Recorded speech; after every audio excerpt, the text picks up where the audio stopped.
మాతృతత్వమునందున్నటువంటి మధుర భావము, దివ్య భావము, నవ్య భావము, పవిత్ర భావము మరి ఏ మార్గమునందు కానీ మనకు కానరాదు. మధుర భావ, దివ్య భావ, నవ్య భావ, పవిత్ర భావ మా వ్యତୀତ ଅନ୍ୟ କେଉଁଠାରେ ପାଇବ ନାହିଁ. ఆ మాతృదేవి తన రక్తమును, తన యొక్క సర్వస్వమును దారబోసి పుత్రుని సంరక్షించుకునే నిమిత్తమై తన యొక్క సర్వము కూడాను అర్పితము గావించుకుంటుంది. ମାତୃଦେବୀ ପୁତ୍ରକୁ ରକ୍ଷା କରିବା ପାଇଁ ତାଙ୍କର ସର୍ବସ୍ୱ ତ୍ୟାଗ କରିବାକୁ ପ୍ରସ୍ତୁତ, ଏପରିକି ତାଙ୍କର ରକ୍ତ ମଧ୍ୟ.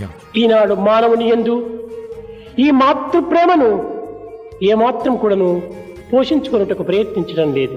ବର୍ତ୍ତମାନ କିନ୍ତୁ ଏହି ମାତୃପ୍ରେମକୁ ଧରି ରଖିବା ପାଇଁ କେହି ଯତ୍ନବାନ ନୁହନ୍ତି.